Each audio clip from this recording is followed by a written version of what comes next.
Good morning, everybody. Welcome to the Mobile Theatre, sponsored by Sitecore. We have some fabulous speakers lined up for you today, and I think we're about ready to get going. So it gives me great pleasure to introduce our first speaker of the day, Jonny Kaldor. Thank you. Thank you. Oh, wow. That was a good introduction. Thank you. Can everybody hear me? I know it's very echoey around here. Can you hear me at the back? Okay, good. Right, morning everyone. I'm going to be here for about half an hour and talk a little bit about mobile publishing. Just by way of background, I used to be at News International and News Corp, working on technology there, building paid models for the Times and Sunday Times. But over the last 3 years, we've been building a product called PugPig, and PugPig is a mobile publishing platform that is responsible for The Spectator and The Week, Newsweek, New Statesman, New Scientist, Grazia, and that sort of stuff. So we've been working with publishers now for the last 3 years to get their print product onto mobile. So what I'm going to spend the next half hour talking about is just that. You know, some of the challenges that we've come across, that our publishers are coming across, and my thoughts, I guess, on how to overcome some of those challenges. So just a little bit of context. I mean, a lot of this is pretty obvious, but I think it's just important to restate sometimes that the iPad really has come of age. It's 3.5 years old now. It's not a toy. It's something that people are really taking very seriously, and it's seriously changing the publishing industry. And mobile devices in general are just selling like mad. I mean, the figures are really quite amazing. This is figures from last year, and you can see over here in the pink, this is smartphone sales, which are totally dwarfing PC and laptop sales now. And what's exciting to me is this little green line here, which is tablet sales. And I think what's interesting is if you look at these early years of tablet sales, they're mirroring very closely the early years of smartphone sales. And I fully expect this sort of kicker to really start happening over the next year or so, and at that point tablets are going to become really rather important, and there's a number of things driving that. So for example, there's a project we're working on at the moment in North America with an education provider who are putting tablets into the hands of school children, not just to read the odd textbook, but to completely manage their entire education, from lesson planning to, you know, teacher interaction to consumption of content and creation of content. And this is just starting now. So there are I think about 100,000 kids in public schools in North America now doing this, and this is only going to change and only going to increase. And we're going to get to the point where school children are just using these devices as their primary content consumption. And at that point, print really does start to become less important to us. And the other thing about these devices is that they create a totally different sort of user experience, and the relationship that we have with these devices as compared with other technology is very different. It's a far more personal relationship, and therefore the content that we put on these devices can be so much more engaging with our readers. And ultimately, I think all of that means is that we're putting technology into the hands of people who traditionally are not, do not like technology. The technophobes who are afraid of laptops and PCs, but they're picking up these tablets and smartphones and starting to use them, which means from a digital publishing standpoint, we're able to capture a whole new audience and reach a whole new set of people. And then, of course, the ability to charge for content. So when I was back at News Corp, you know, one of the big questions as we went paid for, and you probably have heard about the Sunday Times and the Times putting a paywall up, and the big risk there was, you know, people's propensity to pay for content online, and it's very hard to get people to do that. But the thing about these devices is, because they're in people's hands, because people have a different relationship with them, and because people like Apple and Google and Amazon have got all of our credit card information and our personal information, the ability to pay for content is so friction-free now that as a publisher, you know, it really is possible that you can actually make proper money out of content on these devices, and people really are paying for it. And I think all of that together means that there really is now finally, you know, we've been talking about this for years and years, but finally there really is a viable alternative to print for publishers. You know, it's not just a case of something that we're doing at the sidelines. I mean, you know, digital publishing now is the thing that the chairman and the chief exec and the editor really care about, because they know as print circulation dwindles that this is the only real future for publishing. So it's really important to take digital and mobile publishing seriously, and I think the sad problem is that a lot of publishers aren't quite doing that yet. It still seems to be something they're doing on the side, which is really rather worrying, I think. So if you're going to do this, if you're going to get into digital publishing, how do you best exploit this platform? So I'm going to talk about a couple of things that I think are really important as a content owner that you need to do if you're going to do this properly.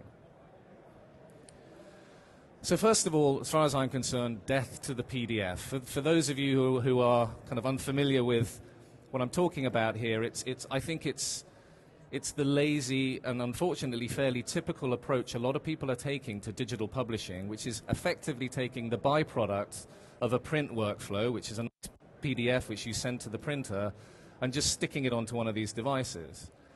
And while I guess theoretically it kind of feels like a good thing to do because it's very cheap, there's no effort in doing it, it's incremental revenue because you're not getting it anyway, it doesn't tend to be very cannibalistic.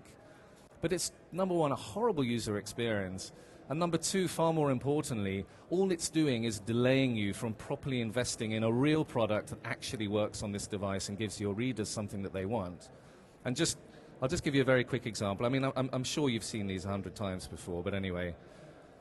Here's my problem with PDF. And by the way, if you're from this magazine, I do apologize. I just kind of picked it totally randomly. But if I go in and read it, oh dear, it won't even let me read it. That's pretty bad. Hold on. Okay. This isn't one of our apps, I hasten to add, but it doesn't look like I can even go in and read this magazine, which I was reading a couple of minutes ago. Anyway, not to worry. I'll show you afterwards if you're interested. But the problem with PDF is that the reading experience is designed for a sheet of paper this big, and trying to render that on a device, you know, of this size or even of tablet size means that it's almost unreadable. You're constantly panning and scanning and moving around on the page, and ultimately you're interacting with a product that was not designed for this medium. So as far as I'm concerned, the first thing you have to do is kill PDF entirely and really properly think about what you're doing on this platform. So ultimately what you need to do is sit in a room with your editorial team, with your content team, and start from scratch. And that means taking the core brand, literally, you know, pulling it down into its core DNA, and then totally rethinking the product from the ground up. And it's only that way, as you do that, and you're considering your new audience on these new devices, you know, accessing your content in new ways, that you'll really create a product for the future, rather than a kind of lazy transposition of what you have in print onto these digital devices. So that means delivering an experience that's device appropriate. You know, an iPad is very different from an iPhone, you know, and these things have totally different usages. So if you look at Which, for example, their iPad app, which is one of our customers, is effectively a magazine experience. But it's a magazine experience which is tailored for the iPad. It's not a PDF replica. Whereas their iPhone app is far more about utility, because if I've got my iPhone and I'm at Comet and I'm standing in front of a fridge, I don't want to read an article about fridges. I want to take the phone and I want to take a photo of the fridge, and then I want the app to tell me about that fridge and compare it to other fridges. So it's a totally different experience for different devices. Not only that, but even if you're delivering the same content to these devices, it's about creating that content and rendering it in a way which is appropriate for the screen size and orientation that people are consuming that content through. And I'll show you some examples in a minute. And also delivering your content when people want it. I think, again, you need to step back and rethink your product rather than just replicating what you have in print. So, for example, if you take Evo, so Evo is a car magazine which in print is a monthly magazine, and Dennis Publishing, who publish Evo, were using Adobe DPS to create a monthly magazine version on the iPad, which was relatively successful, apart from the fact that when they were looking at their engagement figures, what they were finding was that at the beginning of every month, there was this massive peak of engagement, and then after 2 or 3 days, a total drop-off, and nobody actually interacting with this content, which is bad for Dennis and it's bad for their advertisers. So what they did was they sat down in a room, totally blank walls and started again, and they thought, what is it at the core of Evo that we want to offer our publishers, and how do we want to, sorry, our readers, and how do we want to engage with them? And so they took a monthly magazine model and they turned it into something far more drip-fed, so that readers would come back day in, day out and interact with the product. And they ended up with something like this. And what's really interesting about this product is, I think at the moment it's quite controversial because readers aren't quite used to it yet. So what you have here is something that looks a little bit like a Facebook timeline with a whole load of articles. Now, these are all of the articles that have come out of the monthly Evo edition, but rather than being delivered all at the end of the month, they get delivered at the beginning of the month, day by day. So you're coming, and they're sending push notifications to their readers every couple of days saying, hey, there's some more stuff in the app for you, come and get it. And once you start reading it, it is like a magazine app. It's still a curated journey through the content from start to finish, so that you can feel like you're consuming an editorialized, curated story from page to page, but it's being delivered day in, day out. And also, if you want to read October's edition or September's edition of Evo, of course you can, because that's been created by now and it's bundled up as an edition. But the way it's being delivered to the consumer is in a completely different way. And for me, this is really exciting. I think Dennis are the first people who have taken a traditional monthly print product and delivered it in a totally different way. And I think time will see whether readers like this, but congratulations to them for at least trying something totally new.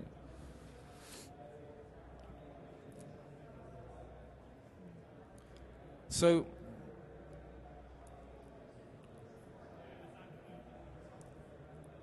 I think the other thing to think about is then going beyond pages. Again, as content owners, pages of content are something that we're very comfortable with, something that we're very used to, but these sorts of devices give you the opportunity to do so much more than that.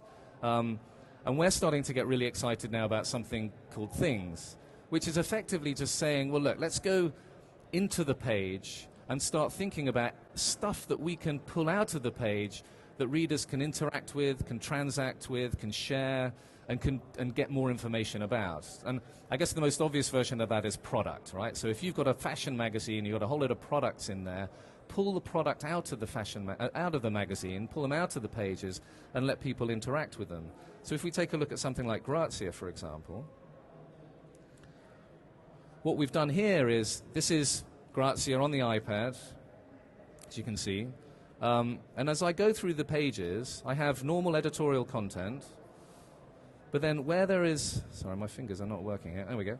Where there are products in the page, hold on 1 second, right, here we go. Right, so a page here, for example, with a whole bunch of products in there. If I click on a product, I can actually now dive into the page and I can see all of the products on this page. I can go and shop for them, I can share them with my friends, I can add them to a wish list, I can see, if I click here, all of the products in this entire edition and start doing stuff with them. And I think this is really important, because what's happening here is, a content owner and a publisher is starting to get into something far more interesting and starting to get into elements of retail, which, totally changes their relationship with their readers. And what's interesting is that we're now working with retailers, people like ASOS and Net-a-Porter, to do the same thing but in the opposite direction, where they're taking a retail experience and creating content around that, but all the while surfacing these things which sit beyond the page. Equally, I think for advertising as well, same sort of thing. So if we look at this Best Buy ad, this is quite old now, but I think it's still quite relevant, where the content in this ad isn't just a bunch of creative, but these are real products in here which can be managed from some sort of content management system, where you can get information about the price, videos, reviews, the location of the nearest store where you can buy it. And again, it's about taking a reading experience and just lifting it up and making it far more valuable, both to the reader and to the content owner.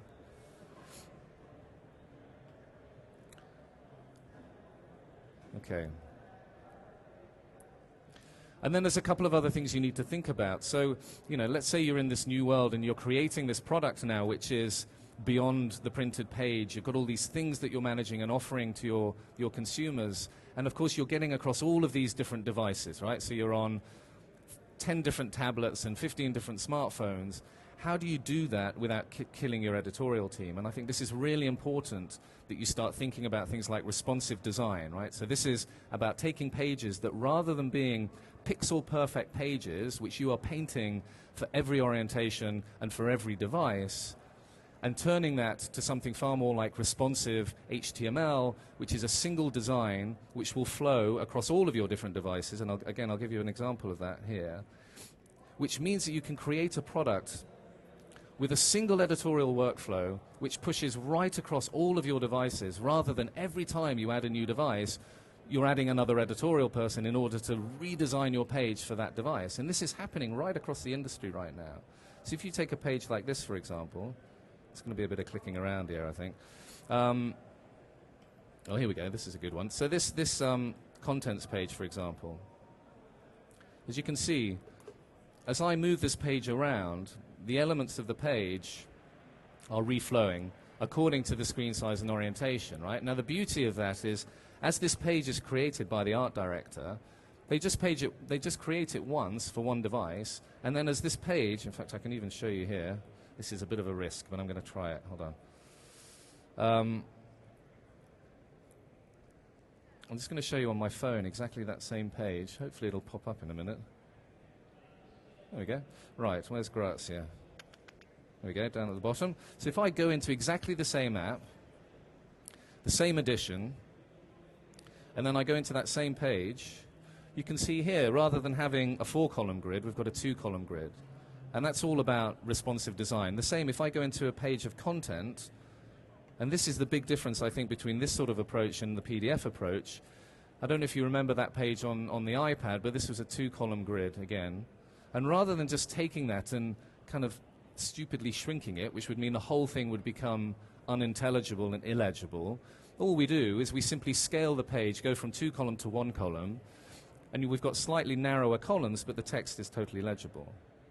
And that's really the essence of responsive design. And what that means is, again, you can go with a single publishing process, you can go across a whole set of devices, which is really important, you know, as we get into this world of trying to cover as many platforms as possible without growing the size of your editorial team, which, you know, can be very costly.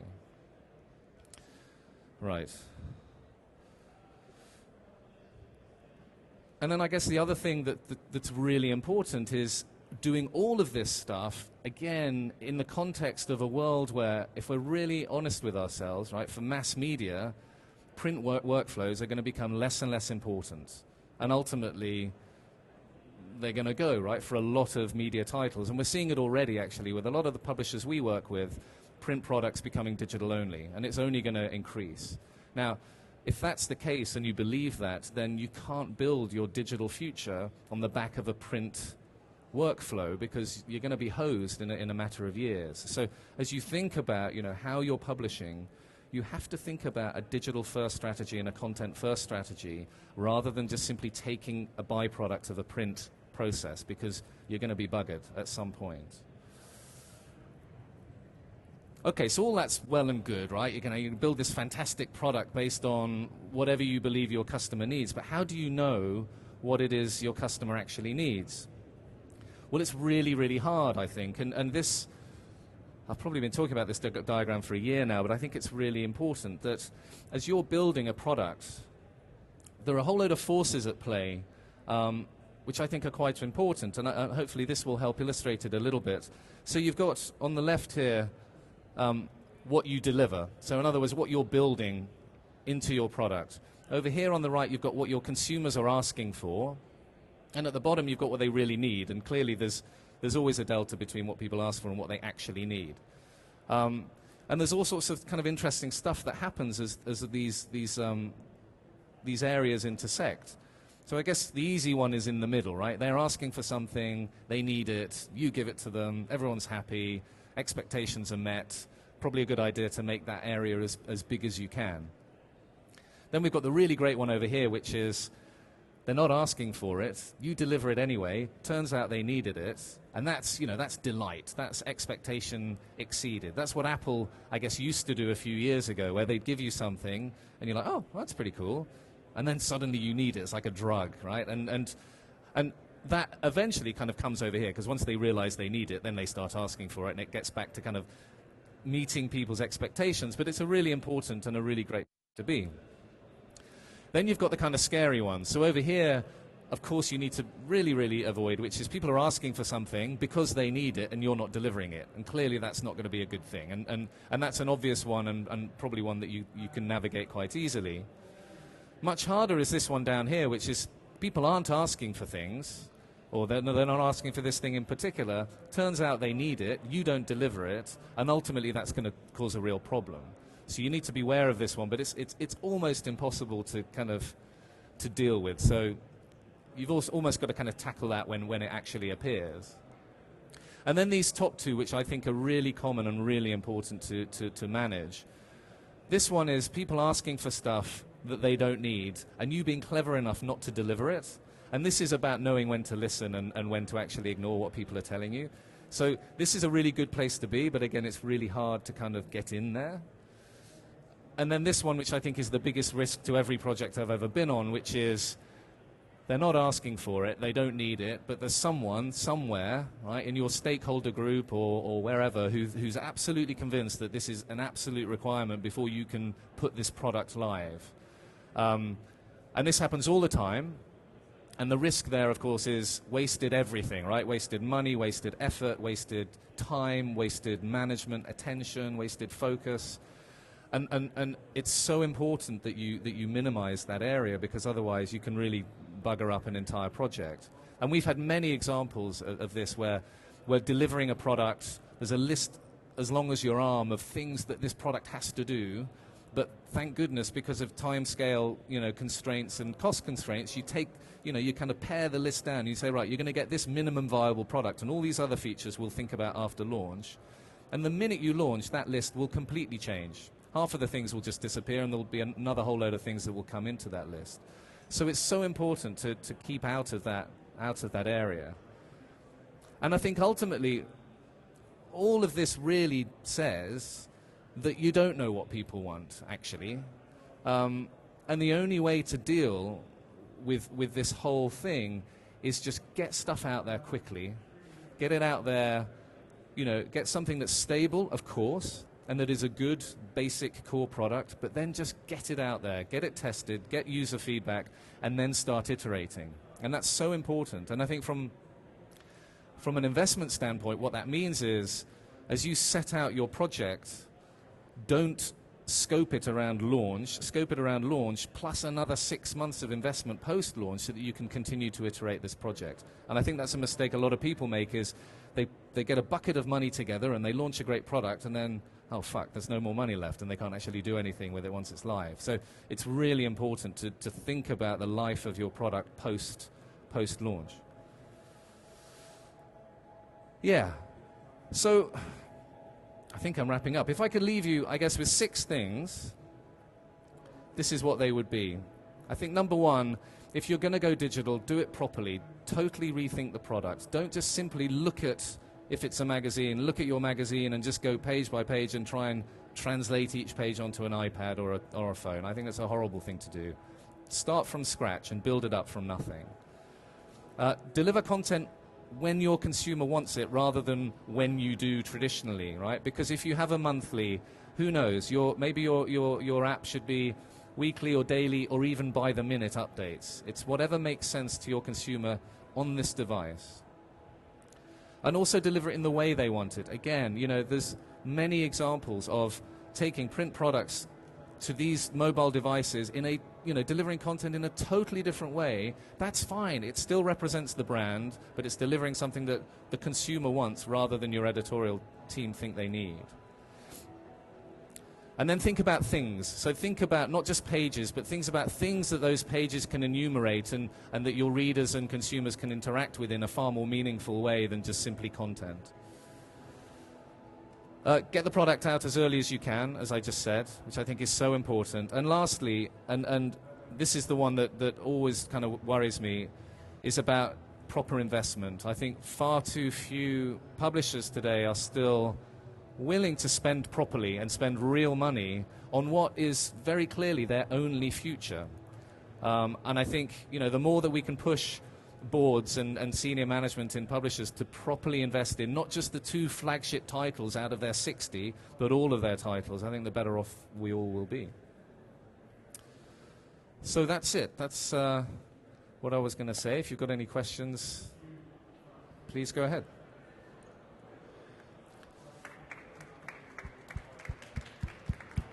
I'm going to blow my nose. Thank you very much, Jonny. We do have a couple of minutes. If anybody has any questions. No? Okay. Well, thank you once again, Jonny. Great presentation. Thank you.